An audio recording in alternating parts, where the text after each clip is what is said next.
So I'm trusting in the absolute divine plan right now, because as I stand here, my father might be transitioning. I just got a call. He's gone back to the emergency room. He's been in and out for 3 or 4 months. So I believe that I have literally been brought here to talk about don't worry, be happy. I pulled this Rumi poem. Do not worry that your life is turning upside down. How do you know that the side you are used to is better than the one to come? So I'm going to be maybe a little emotional, but I'm here. And this whole idea of don't worry, be happy. There's a song I want to start with, and it's called, it's from Ubuntu, and it's, every time I feel this way, that old familiar is sinking. You know, we all know, we all get plagued with worries. I'm gonna take my troubles down to the river, and we all, throughout time, from India, around the world and back again, we can take our troubles to the water and let them go. I'm gonna let myself be lifted. I'm gonna let myself be lifted. So you can sing with me if you want. I'll just come over here. Every time I feel this way, that old familiar sinking, I will lay my troubles down by the water, where the river will never run dry. I'm gonna let myself be lifted. I'm gonna let myself be lifted. I'm gonna let myself be lifted. By and by, I will lay my troubles down by the water, where the river will never run dry. It's been said, I do believe, that as you ask, so shall you receive. I'll take from me these troubles, give me sweet release, where the river will never run dry. I'm gonna let myself be lifted. I'm gonna let myself be lifted. I'm gonna let myself be lifted. By and by, I will take my troubles down by the water, where the river will never run dry.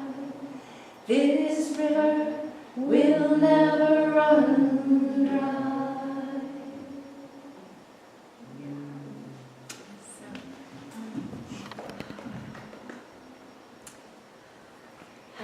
You might want to take this meditation for just a minute. I know you've already meditated, but just put your right hand on your heart, left hand in the gut, which is where we always feel all our worry.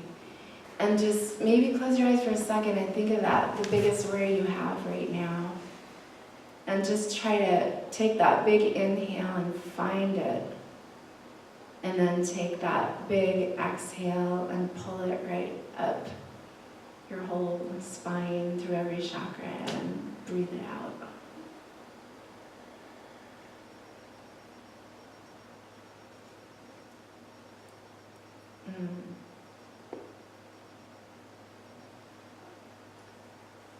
I know there's so much to worry about today.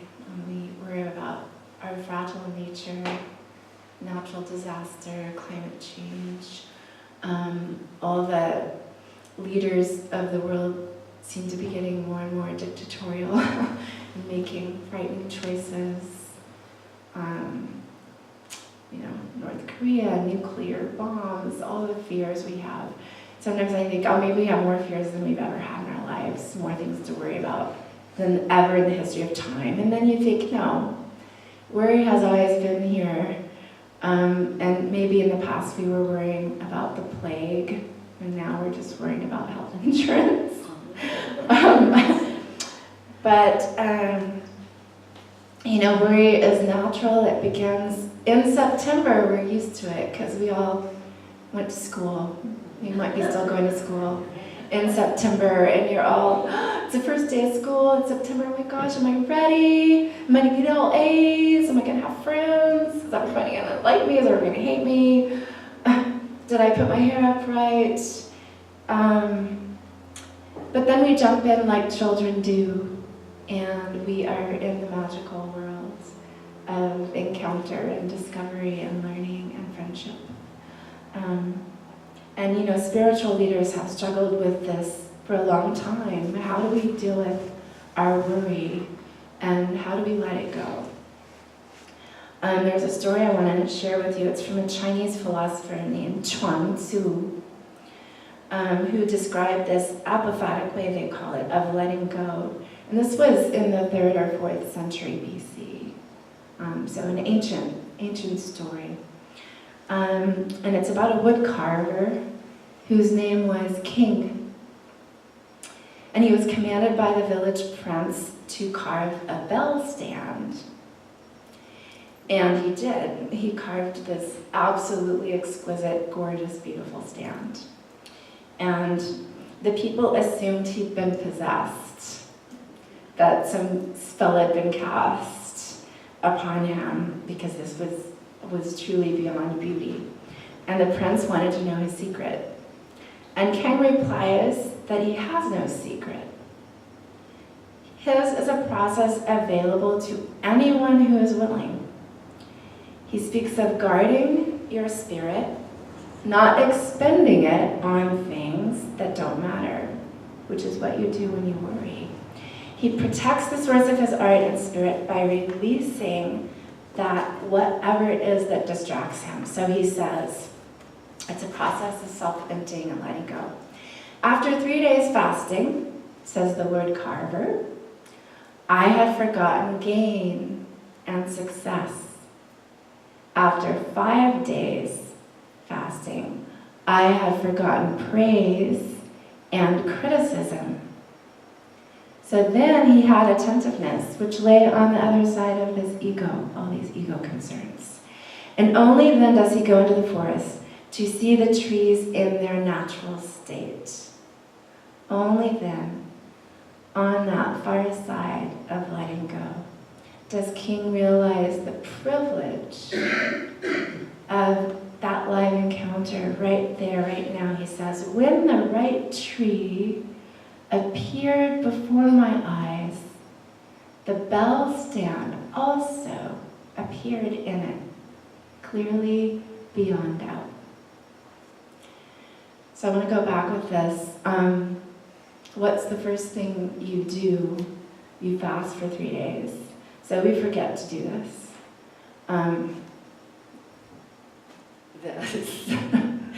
Put away cell phone, internet, email, NPR, television, text, Twitter, Facebook. I mean, we are just slammed by it all day, every day.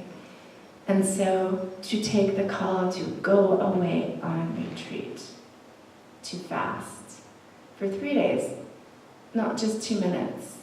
And we all think, oh, I can't do that. 3 days? 3 days in your life? 3 days. Tiny. And even in those 3 days, what is he first letting go of? He's letting go of gain and success. Right? Guess what? I don't care how much money I get, and I don't care if I become famous. I'm gonna carve a bell stand. And then after 5 days, what does he let go of? Praise and criticism, which is our greatest fear. Will everybody like this? Is it going to be criticized? It's too modern, it's too rough-hewn, it's too wide, it's too tall. Who cares? So you remove yourself so that the creative force can come right through you, and you have that encounter, and you see the tree's really talking to you. Here I am, and this is it. I'm the one, the bell stand is inside of me. That's a powerful thing to do, to let go of worry and begin, when you've let go, begin not only to experience loving kindness and creative force, but also to experience generosity, which I'll get to. So there's a Christian pastor, his name was James Gilkey, who wrote in 1934 this little bit called You Can Master Your Life. And he put these 5 chronic fears we have into 5 categories.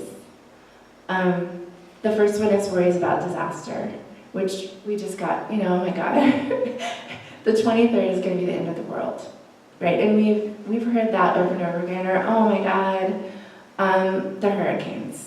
And there are real worries about disaster, but first of all, a lot of the worries about them never happen. And then when they do, there's not much we could do about it anyway. The second worry is about decisions made in the past. Why did I do that? And we worry. But again, there's nothing we could do about worries from decisions made in the past. The third is worries about possible sickness, nervous breakdowns. Again, a lot of times those don't even materialize. The fourth is worries about children and friends. Of course, we all have those, but our children and our friends have a lot of common sense of their own, and are typically staying out of danger's way. The last category is worries that have real foundation, but those, it has been proved or said, are only like 5%. 5% of our worries are founded. So Mark Twain took that concept and as a humorist made a big worry wheel. And he made all the colors of pie for all the things he worried about. And then, he said, I worried about a lot of things in my life, most of which never happened. So what it is it's a lot of wasted energy that can be used for love and generosity and beauty.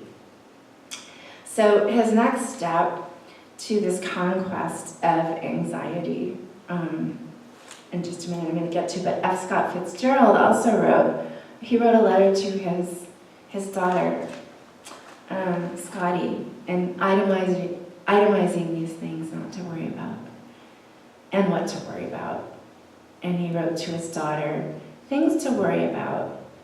Worry about courage. Worry about cleanliness. Worry about efficiency. Worry about horsemanship. And then what not to worry about. Don't worry about popular opinion. Don't worry about dolls. Don't worry about the past. Don't worry about the future. Don't worry about growing up. Don't worry about anybody getting ahead of you. Don't worry about triumph. Don't worry about failure. Don't worry about mosquitoes or flies or any insects. Don't worry about parents. Don't worry about boys. Don't worry about disappointments or satisfactions. So once these worries are expelled, what a big breath we can take.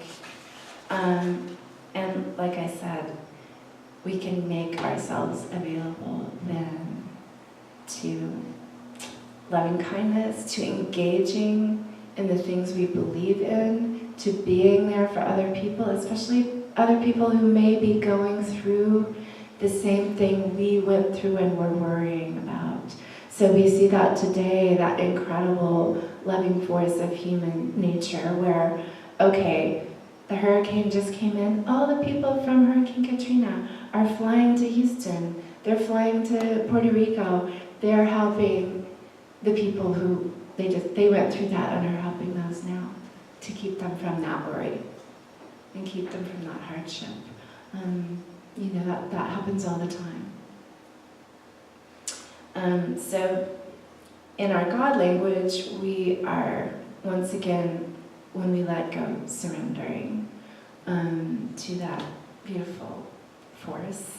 And in his later chapter, this pastor says, doing one's work under difficulties has some wise Buddhist-like advice.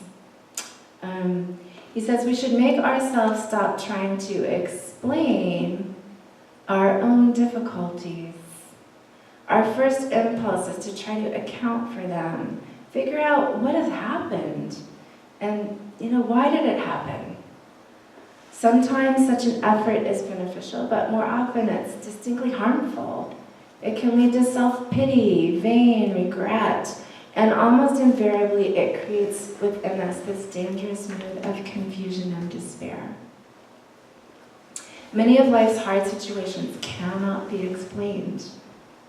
They can only be endured, mastered, and gradually forgotten. Once we learn this truth, once we resolve to use all our energies managing rather than trying to explain our worries and get caught up in them and make sense out of them, we can begin to surrender to the life that's in front of us. It's a little bit counter modern psychology. I know that a lot of times in modern psychology you are delving right down into trying to figure out all your worries. But sometimes it's good to just let them go. And in our wiser years, our older years, we do see where we're constrained, where there are prison walls, and no amount of battering them down or figuring out is going to change that. So within those walls, how are we going to spend our days? Are we going to spend them worrying and creating hardship through worry? Or are we going to spend them, don't worry, be happy, smiling, and emanating that toward other people? So Bobby McFerrin, thank you for playing that beautiful song.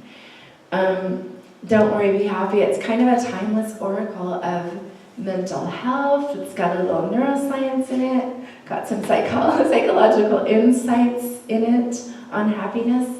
He says, in every life we have some trouble. When you worry, you make it double. So, in Buddhism, they have a word for this, adding stress to stress, which is called the second arrow. And eradicating that is one of the big cornerstones of mindfulness and mindful practice. And recent research has found that prolonged negative worry has cardiac effects. It can create episodes in your very heart. I know that might not be diagnosable in Western medicine, but that worry can really create physical disharmony. Here, I give you my phone number. When you worry, call me, I make you happy. Positive correlation. It's been proven over and over again between social support and well-being. And I know a lot of times when we need it most, we push it away. I say a big prayer for my mom right now, that way. Many studies. Social support protects people from adverse effects of stress. So that godly remedy to worry is to take that energy you may have once again spent worrying, maybe in the same situation as someone else, and instead go with empathy and compassion and giving, and give to that person. Give to people, and you not only alleviate their worry, you alleviate your own. There's so many songs connected with that truth, beautiful songs. I was in the cafe yesterday with lean on me when you're not strong. I'll be your friend. I'll help you carry on. So it won't be long till I'm gonna need somebody to and then the other one was, come on people, now won't you smile on your brother, everybody get together, try to love one another right now. I mean, those are classics. So we can hold those in our hearts. And then Bobby McFerrin goes on, because when you worry, your face will frown, and that will bring everybody down. So amazing. In modern science, they've proven that there's something called mirror neurons. It's this fascinating discovery. We've always known about it, but now science is catching up to us. There are neurons that fire not only, and when we perform a behavior inside of us, but when we observe it. All right, so when I frown, the neurons are going off inside of me, but you observers, they're going off inside of you. It's called mirror neurons. Okay? Incredible way that we communicate. You've all done it, where you go into a space and nothing's even said, and there's that big, awful frown in the space, and boom, you're down. Or you go in, like every time I see Joyce, Oliver, every single time, she's an angel, that one. There's just this huge smile. And I'm like, how it's a constant contagion with Joyce Oliver, if anyone ever needs a smile coming their way. Thank you, sister. So, put a smile on your face. I have practiced West African dance for a long time, and the master teachers, they always say that. It's a communal form of well-being. Smile. If you're not smiling when you're dancing, you're not dancing. Doesn't even matter what you know. If you know the stuff, doesn't matter. If you're smiling, and we've all seen that too. You look out on the dance floor, and even someone who doesn't know how to dance, isn't with the rhythm, is whatever, they're smiling, and it is beautiful. We're all happy about it, right? In pop culture, they call it fake it till you make it, which is no joke. Social psychology calls it story editing. But you consciously make yourself smile. You consciously change your own thoughts and behaviors to emulate this emotion you want to feel. So this voluntarily producing a smile helps deliberate, it helps free you and create psychological change inside you, just making yourself do that. If you do it consciously. Sometimes it's harder than it seems. I'm gonna make myself smile right now. It's much easier to feed into fear, we all know that. We see that Twitter feed that's happening all the time. Oh yeah, and we get, I don't know why we get so into it. All that bad, disastrous drama, and we just feed the fire. Don't worry, it will soon pass. Don't worry, it will soon pass, whatever it is. UCLA psychologist Shelley Taylor published this seminal paper in 1983 indicating how grossly overestimated the negative impacts of events that befall us are, including divorce, cancer, paralysis, that we return to our previous levels of happiness pretty quickly, even in those worst, horrible, down, that old familiar sinking, or bad sinking, we come out of it. When you think about, like Martin Luther King, we shall overcome. Look how many people have been through the most terrible suffering you can possibly imagine and have overcome it. It will pass. It too will pass. So, and of course, the greatest thing we worry about is dying. But you think about how much we cherish the child's hug, how much we cherish every shared gathering and moment of shared love. Partly what makes it so precious is that it passes. That it's not a continual state of being. And so it's that much more deep and precious and fierce.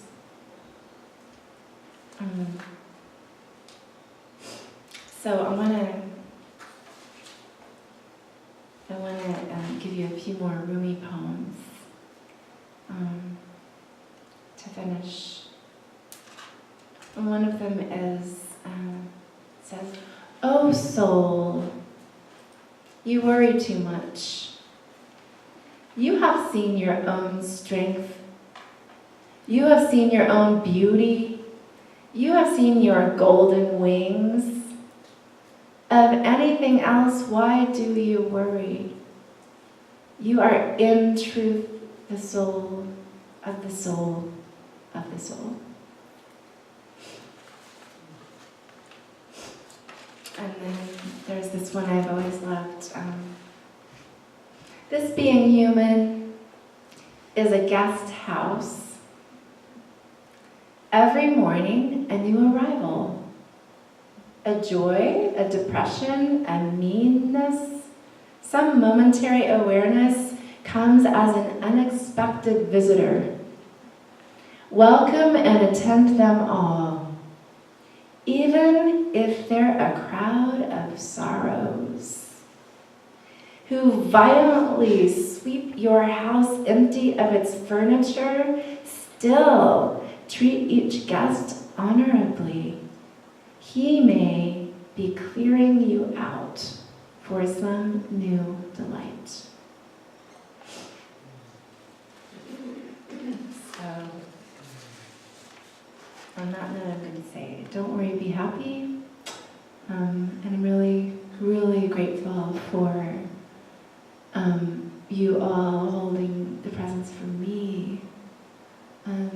It might be a really big, huge, memorable moment for me right now.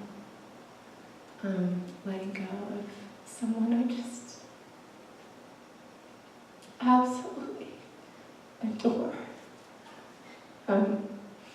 Absolutely adore, bigger than God, you know. So, thank you for this opportunity to actually speak when and if that transition might be happening. So, namaste. God bless.